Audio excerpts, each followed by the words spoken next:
السلام عليكم خوتي ومرحبا بكم في قناتكم الجزائر بيزنس. اليوم جبت لكم موضوع بزاف ناس راهي تستناه وناس اخرى مازال ما تعرفش التفاصيل عليه مليح. نحكي اليوم على رواتب الجيش الوطني الشعبي، واللي هو موضوع يهم كل جزائري، سواء يخدم في الجيش ولا عنده قريب يخدم ولا حتى من باب الفضول باش يعرف كيفاش الامور تمشي داخل المؤسسة العسكرية. بزاف ناس يظنوا باللي الراتب العسكري ثابت، يعني كل جندي ولا ضابط يدي نفس الشهرية، بصح الحقيقة ماشي هكا.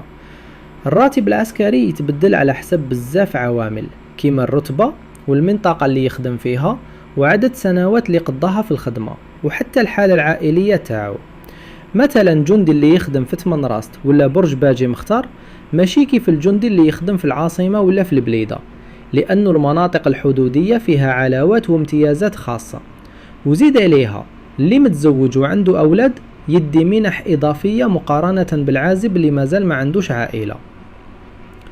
باش تكون الصورة واضحة أكتر راح نحكيكم على سلم الرواتب من أعلى رتبة حتى الأدنى رتبة، والأرقام اللي راح نذكرها تقريبية، تقدر تتبدل شوية حسب القوانين الجديدة والمنح الخاصة بكل عام. نبدو من الفوق. أعلى رتبة في الجيش الجزائري هي فريق، وصاحبها يبدي تقريبا 36 مليون سنتيم، يعني حوالي 360 ألف دينار. بعدها تجي رتبة لواء واللي تخلص تقريبا حوالي 32 مليون سنتيم، وبعدها عميد واللي راتبه يقدر ب 26 مليون سنتيم تقريبا. أما العقيد يدي حوالي 23 مليون سنتيم، والمقدم راتبه يقارب 18 مليون. نكملوا بالسلسلة. الرائد يدي تقريبا 14 مليون، والناجيبي بيخلص حوالي 12 مليون، والملازم الأول يدي حوالي 11 مليون، والملازم يدي 10 ملايين سنتيم. الرتب هادو كامل يدخل فيهم الأقدمية والمنح والمكان اللي يخدموا فيه، يعني يقدر يكون فرق بسيط بين واحد يخدم في العاصمة وواحد يخدم في تمنراست ولا عين قزام. ننزلوا شوية للرتب المتوسطة، نلقاو المساعد الرئيسي واللي يدي تقريبا 9 ملايين و400 ألف سنتيم، والمساعد الأول يدي حوالي 8 ملايين و900 ألف، والمساعد يدي 8 ملايين و300 ألف تقريبا. ومن بعد نلقاو الرقيب الأول واللي راتبه حوالي 7 ملايين و600 ألف، والرقيب يدي حوالي 7 ملايين، والعريف الأول يدي 6 ملايين و500 ألف تقريبا، والعريف يخلص 6 ملايين و100 ألف. وآخر رتبة عدنا هي الجندي واللي راتبه يدور حوالي 5 ملايين و600 ألف سنتيم. باش نكونوا واضحين، هاد الأرقام ماشي جاندة، تقدر تتبدل حسب المنح والزيادات اللي تجي من وقت لوقت، وخاصة في القوانين الجديدة اللي كل عام يراجعوا فيها سلم الأوجور. مثلا الجندي اللي يخدم في منطقة حدودية ولا في وحدات خاصة يقدر يدي علاوات إضافية على الراتب الأساسي، وزيد عليها منحة العائلة للي عنده أولاد. الجيش اليوم ولا واحد من أكبر مؤسسات البلاد اللي تضمن استقرار مهني ومالي للشباب اللي يحب يخدم وطنه ويأمن مستقبله. بزاف شباب من كل الولايات كي يسمعوا على الرواتب والمنح والامتيازات يبداو يفكروا يلتحقوا بالجيش الوطني الشعبي، بصح لازم يعرفوا باللي الخدمة العسكرية ماشي سهلة، فيها النظام والانضباط وفيها مسؤولية كبيرة، وماشي أي واحد يقدر يصبر عليها. باش تلتحق بالجيش لازم تكون عندك إرادة قوية وحب للوطن، لأن الخدمة العسكرية ماشي غير على الراتب، راهي على التضحية والانضباط والتربية على الصبر. بزاف من الناس يظنوا باللي العسكري يروح يخدم ويرجع، بصح الحقيقة مختلفة. كاين اللي يقضي شهور بعيد على عائلته، خاصة اللي يخدموا في المناطق البعيدة ولا في الحدود. كاين حتى الفئة اللي تخدم في الميدان في مهام خاصة اللي يواجهوا فيها مخاطر حقيقية، كما مكافحة الإرهاب ولا حماية المنشآت الحساسة. هذه الفئة عندها منح خاصة يسموها منح الخطر، وهي تعويض على الصعوبات والمخاطر اللي تعرضوا لها. وهنا لازم نحيي كل رجال الجيش اللي واقفين في الصحراء وفي الجبال يحموا في الوطن، ربي يحفظهم ويقويهم. ومن جهة أخرى المؤسسة العسكرية راهي دايرة مجهود كبير باش تحسن ظروف المعيشة للمنتسبين لها.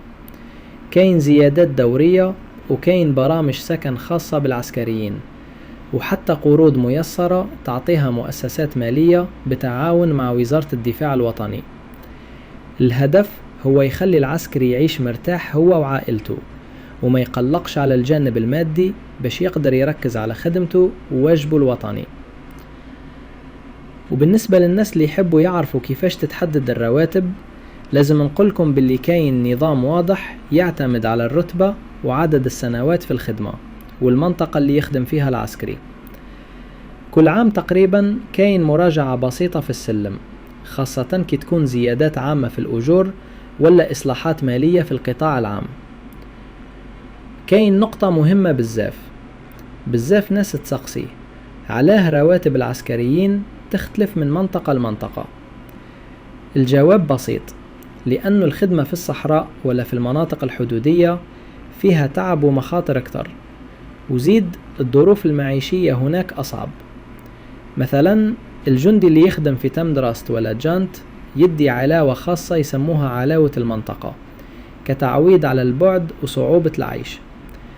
حتى العسكري اللي يخدم في وحدات التدخل ولا مكافحة الإرهاب يدي زيادات حسب المهام اللي يديرها، وكل ما تكون المهمة حساسة أكتر تكون المنحة أكبر.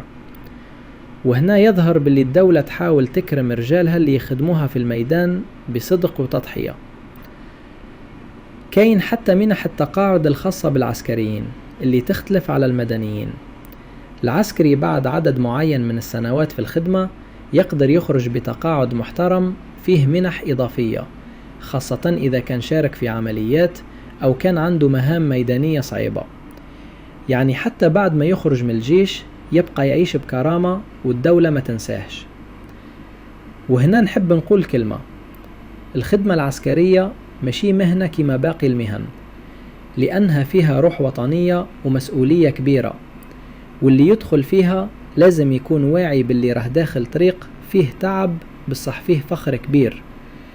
كل عسكري هو جندي في خدمة الجزائر، وراه يدافع على ترابها بدمه وعرقه، وهذه وحدها كافية تخليه يرفع راسه وينجاوب نفسه. باش نختموا خوتي لازم نقولوا كلمة حق في حق الجيش الوطني الشعبي. راهو ماشي غير مؤسسة عسكرية مسلحة، راهو مدرسة حقيقية في الوطنية والانضباط. كل واحد يخدم فيه سواء كان ضابط صف ضابط ولا جندي بسيط يتعلم معنى التضحية والرجولة ويتربى على حب الوطن بالمعنى الصحيح. الناس اللي يخدموا في الجيش ماشي كيما باقي الناس، حياتهم فيها صرامة انضباط، ما ينعسوش كيما يحبوا وما يسافروش كيما يحبوا، حياتهم كلها أوامر وتعليمات. بصح في المقابل عندهم كرامة وهيبة كبيرة في المجتمع، لأنه كل جزائري يعرف باللي هاد الناس راهي تحمي في البلاد وتخدمها في أصعب الظروف. كاين بزاف من الناس اللي يشوفوا العسكري يركب سيارة الخدمة ولا لابس بزاتو يقولك هاو عايش مريح، بصح ما يعرفوش شحال من ليلة باتها في الخلا ولا في البرد ولا بعيد على أولاده. الخدمة العسكرية فيها تعب ما يتشافش بالعين، بصح كل دقيقة منها فيها شرف كبير. الدولة من جهتها راهي تحاول ديما تحسن وضعيتهم.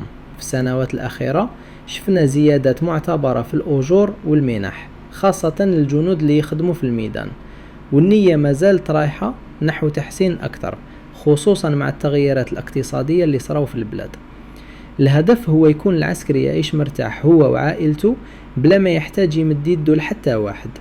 كاين حتى مشاريع سكن خاصة بالعسكريين المتقاعدين وبرامج دعم لعائلات الشهداء والمصابين أثناء الخدمة. هذه أمور تبين باللي الجيش ما ينساش ولاده واللي ضحوا من أجل البلاد. ومن جهة أخرى لازم نقولوا باللي الخدمة العسكرية تفتح آفاق كبيرة للي يحب يتطور. العسكري يقدر يطلع في الرتبة مع الوقت، وكل ترقية تجيب معها زيادة في الراتب ومسؤوليات جديدة. وكاين حتى فرص للتكوين في مجالات تقنية ولغات وحتى دراسات عليا في الخارج لبعض الإطارات. يعني الجيش ماشي غير بزا وبارود، راهو مؤسسة فيها تعليم وتطوير ذات وانضباط وحياة منظمة. باش نكونوا صراحة، الراتب وحده ما يقدرش يكون دافع كافي، بصح كي تضيف عليه حب الوطن، الفخر بالخدمة والامتيازات اللي يجيبوها الخدمة العسكرية، تولي المهنة فيها معنى كبير. بزاف من المتقاعدين العسكريين يقولك الخدمة كانت صعيبة، صح كانت أحسن مدرسة في حياتي. في النهاية حب نقولكم خوتي، كي نشوفوا رجال الجيش نعرفوا باللي البلاد ما زالت بخير، لأن وجود جيش قوي ومنظم يعني بلاد واقفة على رجليها. ربي يحفظ كل رجال الجيش الوطني الشعبي من الشمال للجنوب ومن الشرق للغرب. ربي يعطيهم الصحة والقوة ويحفظهم في مهامهم ويجزيهم على خدمتهم للوطن. وما تنسوش خوتي، إذا عجبكم الفيديو ديروا جيم وابوني في القناة، وخليونا رايكم في التعليقات وش رايكم في سلم رواتب الجيش، وش تحبوا نحكيه في الحلقات الجاية على تفاصيل أكثر كيما شروط الالتحاق ولا الترقية ولا حتى التقاعد العسكري. قولوا لنا رايكم وإحنا ديما معاكم بالمعلومة الأكيدة والتحليل الواقعي. هذه كانت حلقة اليوم من قناة الجزائر بزنس، نتلاقاو في موضوع جديد وربي يحفظ بلادنا وديما الجزائر فوق الجميع.